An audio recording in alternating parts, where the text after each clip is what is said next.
sudah tahu bahwa, mohon maaf, bahwa kepolisian ini kan masih orangnya Pak Jokowi, ya. Harusnya the main behind the gun atau orang yang menggunakan senjata itu, istilah dalam tanda kutip, itu harusnya orang yang dipilih oleh Bapak Prabowo Subianto. Tapi sudah sedemikian lama Bapak Sigit Listio tetap dipertahankan. Sedangkan kita tahu dengan sangat menyesal kami harus menyampaikan bahwa polisi punya historis atau sejarah untuk merekayasa perkara, ya. Jadi betul atau tidak silakan masyarakat menilai. Jadi kami memiliki data primer yang saya sampaikan tadi, keputusan banding dan keputusan kasasi, ya. Kalau yang dimaksud oleh kepolisian itu adalah ijazah saudara Joko Widodo, itu ada pada pemiliknya yang tidak mungkin kita merampas darinya, kan begitu. Nah, jadi itu yang bisa saya sampaikan. Kemudian Bapak Ibu sekalian, mengenai kedatangan kami ke Jogja, ini saudara ketua tim non litigasi kami tadi menyampaikan agar saya menyampaikan hal tersebut untuk bangsa Indonesia itu mengetahui bahwa kedatangan kami ke Jogja dan Solo itu adalah sangat formal serta diterima secara baik karena kami bersurat 2 kali, yaitu bersurat pada tanggal 24 Maret dan 5 April, ya, yaitu bersurat kepada UGM dan bersurat kepada saudara Joko Widodo sendiri. Mengapa beliau menerima? Harusnya itu kami artikan sebagai niat baik juga, kecuali niatnya menjadi tidak baik, ya.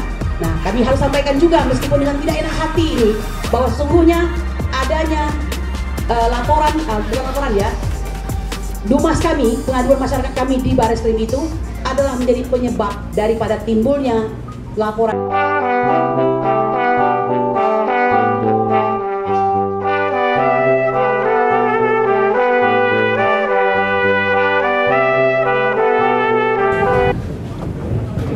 Bismillahirrahmanirrahim. Assalamualaikum warahmatullahi wabarakatuh.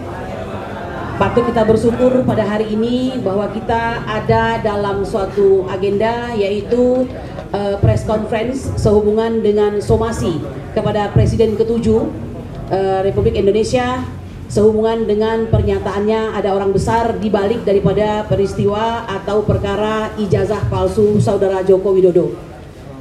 Bapak-bapak, ibu-ibu sekalian, saudara-saudara sebangsa dan setanah air, memang sangat disayangkan bahwa keberanian rakyat berperan dalam penegakan hukum ini harus dibayar dengan suatu ancaman hukuman, ya, sebagaimana ada 12 orang yang saat ini sudah menjadi sebagai terlapor.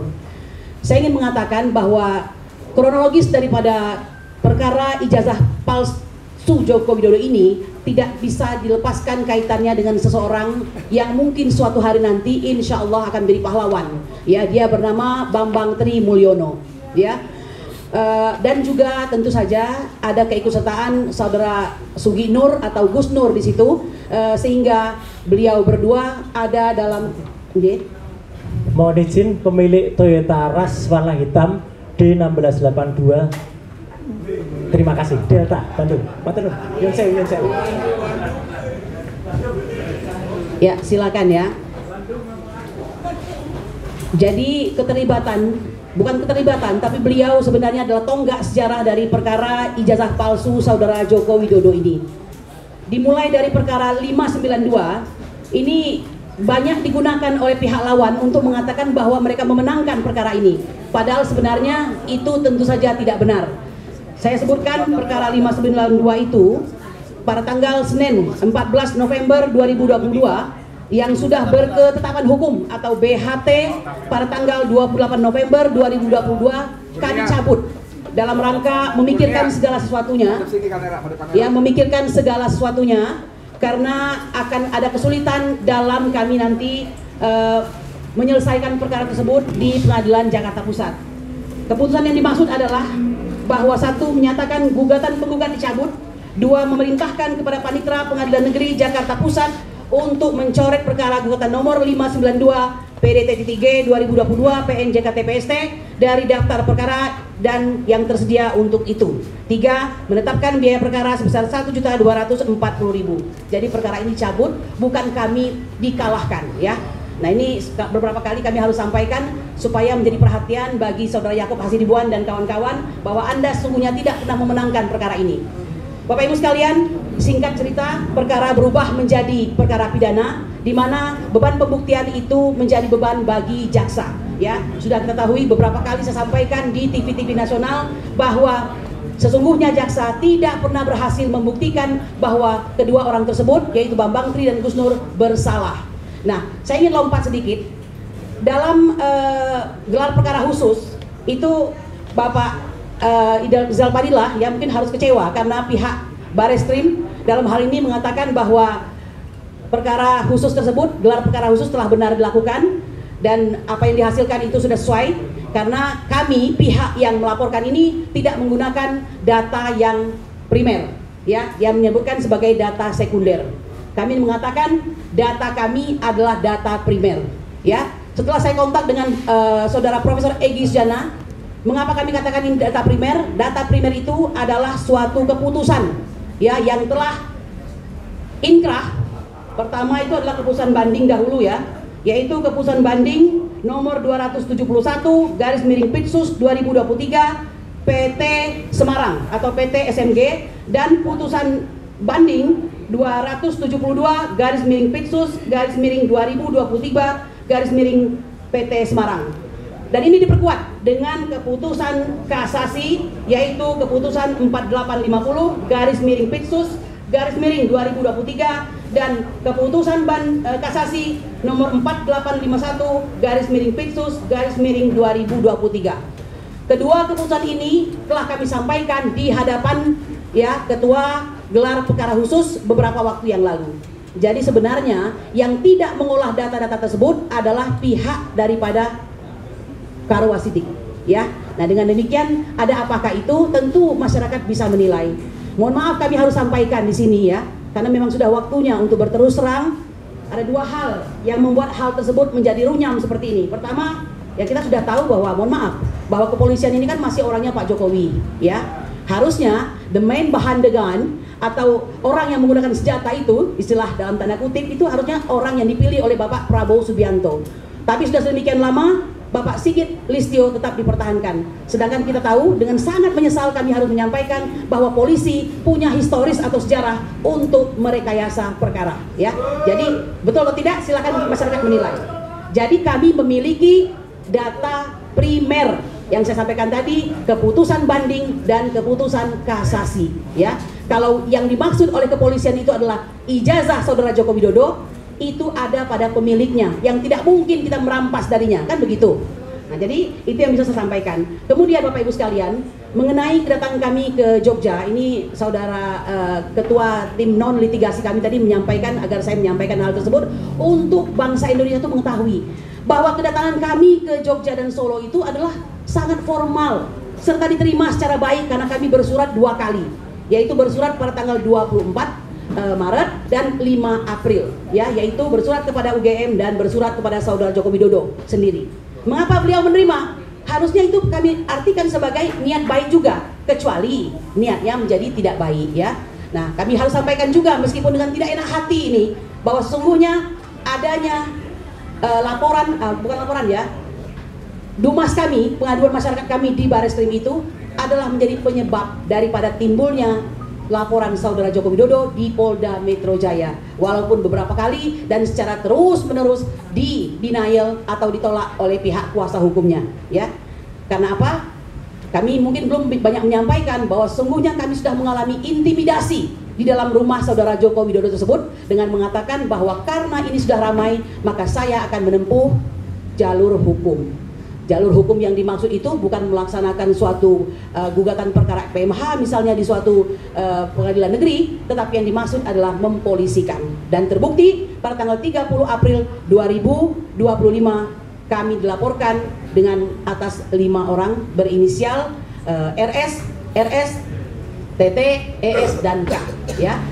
Itu didahului dengan suatu laporan yang nabok nyilih tangan. Jadi istilah itu menggunakan tangan orang lain terlebih dahulu dengan pasal penghatutan, ya. Salah satunya terhadap saudara kami yaitu berinisial Rizal Padilla. Itu inisial atau nama lengkap itu. Jadi demikian, ya. Bapak Ibu sekalian, kami memilih berjuang dengan berani, ya. Bahwa demokrasi itu harus diperjuangkan dalam ius constitutum, hukum yang berlaku positif, bukan hanya slogan. Meskipun faktanya ada ancaman terhadap penegakan hukum, dan itulah yang terjadi pada bangsa ini.